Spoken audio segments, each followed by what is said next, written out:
Hey, what's up, my dance fam? Welcome to my podcast, Hey Dancer.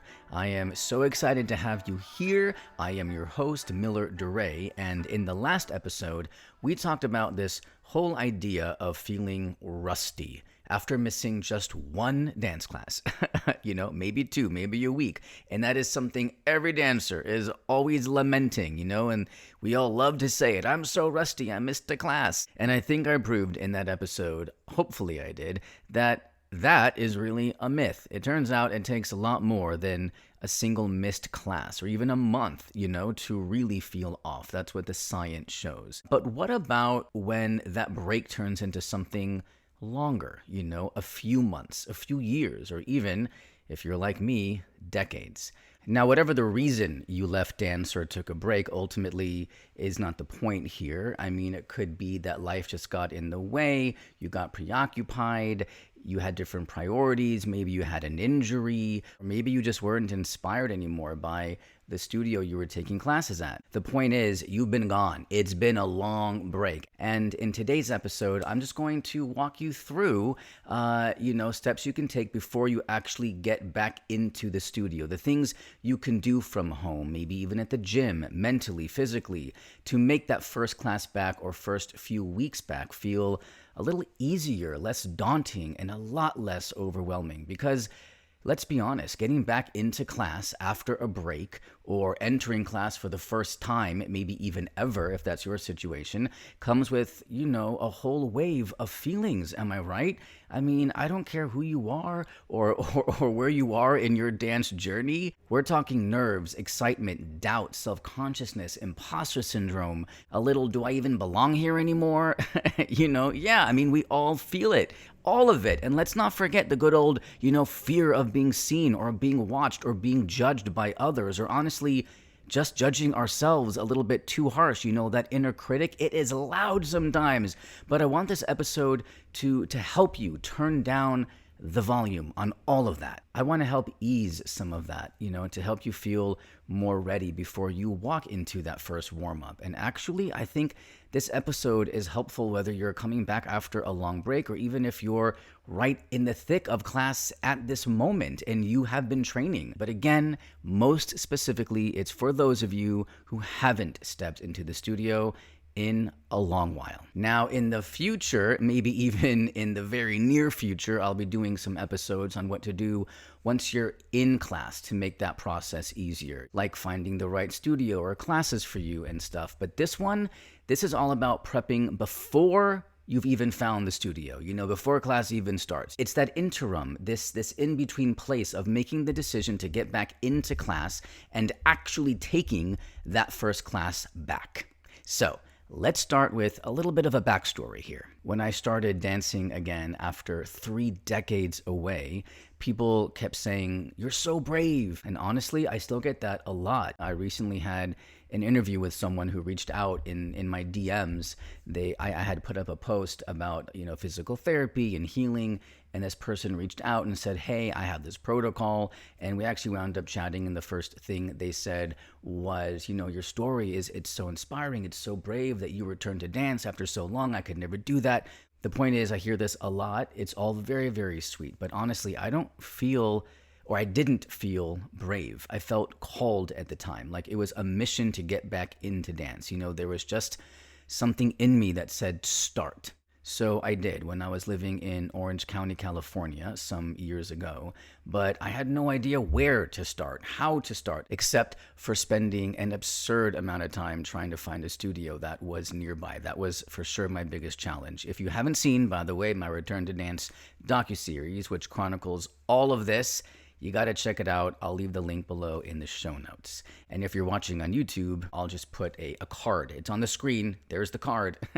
Anyway, I remember doing one online yoga class like 30 minutes before my first dance class back in over 25 years, as if that was going to do anything.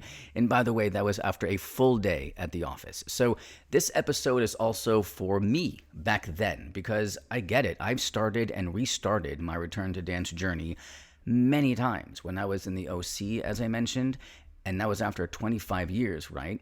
And then I stopped for a while to move to LA to take my return to dance more seriously. But that was a long stop of over 6 months.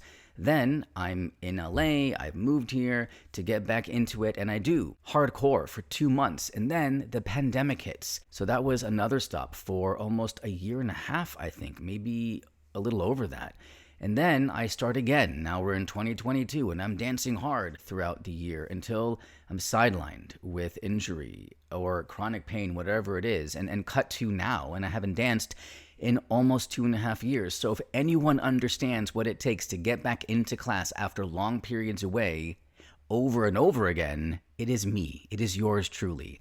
And I'm inching closer and closer to getting back into class once again. And some of the things I'll be sharing today are exactly what I'm currently doing too. So let's break this down a little, starting with the most important part, your mind. Even before you return to class, your mindset matters. And one thing that helps, visualization. Studies from the Journal of Sports Sciences show that mental rehearsal, just visualizing your body doing something, can improve muscle memory by up to 40%. That is huge. But here's the key. Since you're not back in class yet, don't worry about, visualizing complex combos. Instead, visualize how you want to feel in class: confident, grounded, focused, energized, capable. Picture yourself walking into the studio. You're happy. You're saying hi to the front desk. You're warming up. You're making new friends. You're introducing yourself to new people. You're learning the choreography. You're enjoying it. Rewiring your brain to expect a good experience is powerful. Personally, I like to do this as I'm drifting off to sleep. Now, I don't know about you, but I always forget when I'm supposed to do things. Like, I have a plan to visualize, but then I forget to visualize. So what helps me a lot, and what I suggest, is setting the alarm clock on your phone daily, nightly, whatever reminder you need at whatever given time for whatever habit you want to implement. And do not forget to do this. It is really important, okay? And also with regard to mindset, I'm going to suggest to think about your why. Like, really sit with it. Your why today is most likely going to look different than your why at some other point in your dance journey. Or maybe it's not. Maybe it's the same why. I don't know you, but all I can say, there is a reason why the universe has tapped you, has nudged you to get back in there. So meditate on that. It'll make the whole return to class feel much more purposeful, easy, and all around fun. All right, let's talk physical prep. Now remember, we're not back in class yet, okay? This isn't about diving into full-blown training and everything. This is about priming your body to feel safe and capable and connected again, all right? So here are just some very low-level things, science-backed things, easy and simple. Start with basic movement.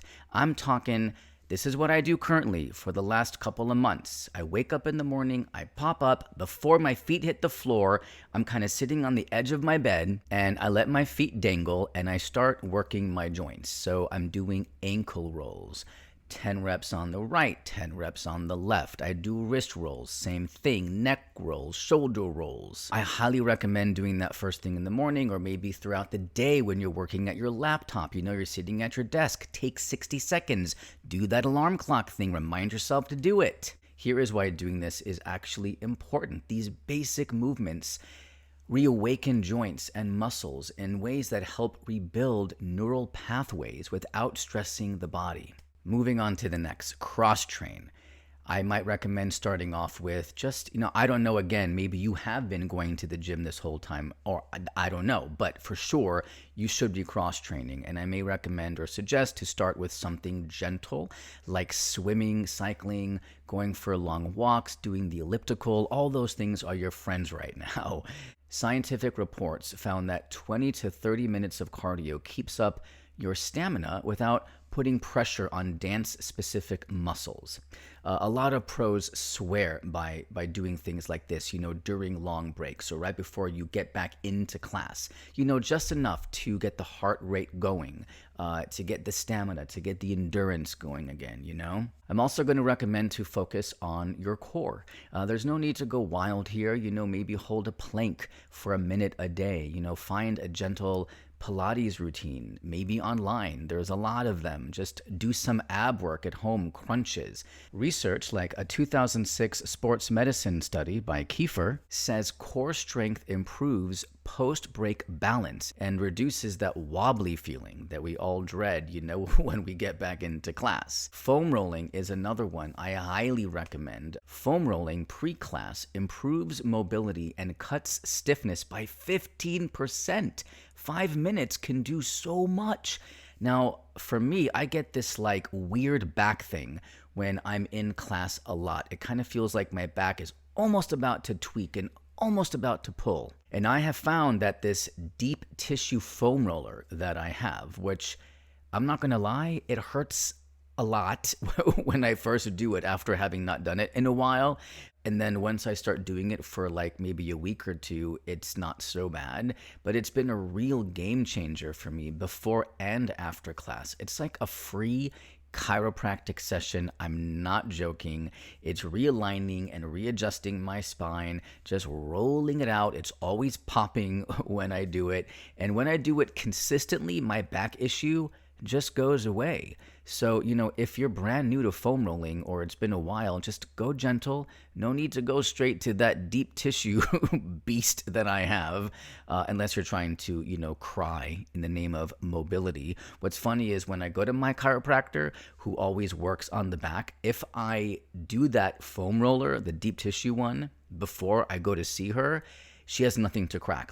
It's done the job. That is how good it is. And by the way, if it's not obvious or clear, all the points that I'm making, are quick on purpose. That said, do your own research. I will trust you to figure out the ways in which you are going to do each of my suggestions that best suit you, that are safest for you. Speaking of that, the next one, stretching. Stretching. But don't just hold a stretch. You're going to want to mix dynamic and static stretching. Personally, I think yoga is a great place to start. There are endless classes for free on YouTube, and start again gentle. You can just type in gentle yoga on YouTube and you will find a whole bunch. Beginning classes, just whatever feels right to you, wherever you're at in your journey. Also, I always throw in, this is my own thing and I recommend it. After I stretch, I do some yoga. I just do some leg swings at home. I do some squats, when I'm feeling already warm. This particular combination with that dynamic movement like leg swings and whatnot after maybe, a deep stretch like yoga, from what I understand, can restore flexibility faster. Okay, so this one is big and may be my most, just my most crucial tip for that in-between place, that in-between time of making the decision to step back into class and actually being in class. And that is to take class, but not in person. I'm talking online classes. If you want to dip your toes in before committing to a studio, you must try some classes from home. I mean, there are endless websites for these things. I've mentioned YouTube already. Just go into their search bar and you just, whatever style you like, hip hop, contemporary, jazz, tap, and you type in beginning, you type in tutorial, you type in basics, foundation, whatever, or try one of those paid for websites, platforms like CLI Studios or Steezy. This is crucial and what I'm currently doing from home, because you really want to start flexing that muscle memory, that choreo pickup, retention. It'll really help you feel like you've got some reawakened experience here, before you get back into class. That can be the most daunting part about getting back in class, is learning choreography, a long-ass combo. So imagine your brain has already started to be wired to pick up movement again.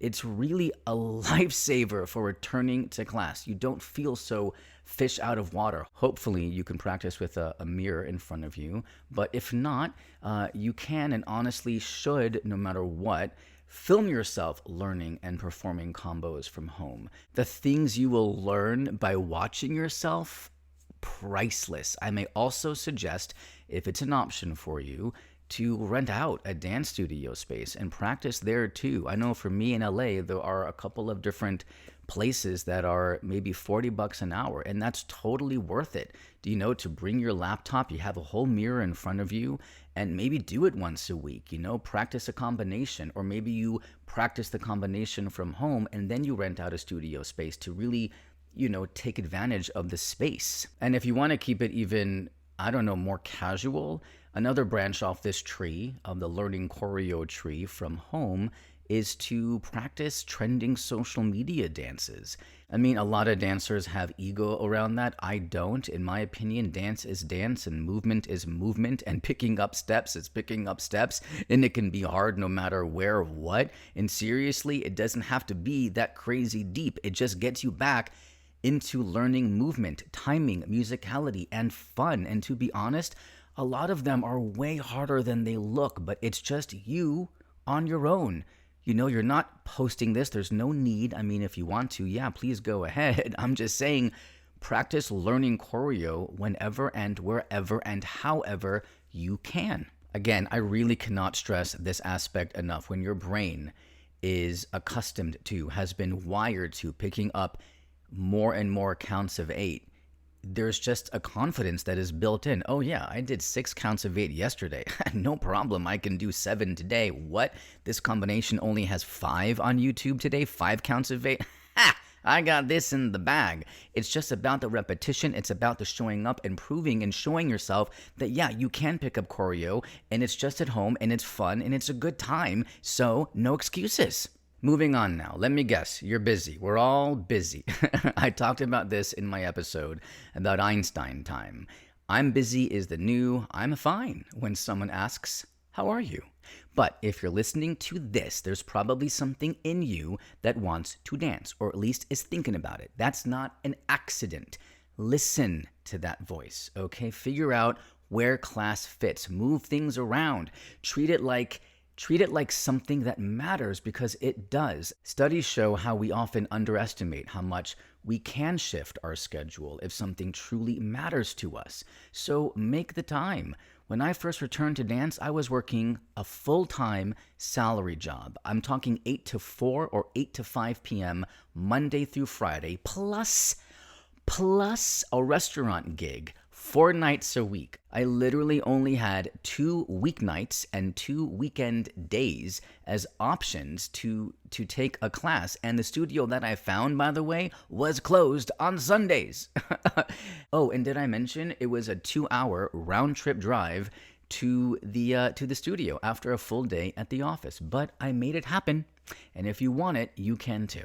And finally, sometimes you just have to jump. No more when I'm flexible enough, or when I've cross-trained enough, or when I do X amount of classes online. All of that can help, yes, but it can also become a hiding place, a crutch, a reason to procrastinate or sabotage. And trust me, I know this all too well, because full transparency, right now, I don't want to really attempt a jazz class from home, because I have this thing in my head that I have to be a certain kind of flexible. I have to get my leg past a certain height, when I'm kicking, to even try a jazz class. And how silly is that? It's just so stupid. There is something about just jumping in. I mean, you can't prep forever. And when you do get back in class, remember, it's your class. You get to take it your way. Modify, sit something out, try, fall, laugh, celebrate, just show up. That is the win. Every dancer in the room was once in your shoes. Even the advanced ones, they had a first class back moment too. I mean, come on, you're not behind. You're just starting again right now in this moment. This is your path. This is your journey. I mean, that's the beautiful thing about life. It's our own game we're playing here, okay? All right, that is it for today. Thank you for being here. If you made it all the way to the end, I have a reminder: set that alarm clock on your phone or wherever to set these new habits in place. This episode was all about getting you back in the game before you even get back into the studio. And I hope it gave you a few ideas, a little motivation, maybe even a little bit of peace. If it did, let me know. Shoot me a DM on Instagram at Back to Great. Leave a comment if you're watching on YouTube or Spotify. I'm always responding. I'm always watching and engaging. It means a lot to me. And hey, if today's episode resonated, send it to a dance friend. Shoot me a DM and let me know what you're working toward. You've got this. I believe in you. I really, really do. Oh, and just a quick reminder, I am not a doctor.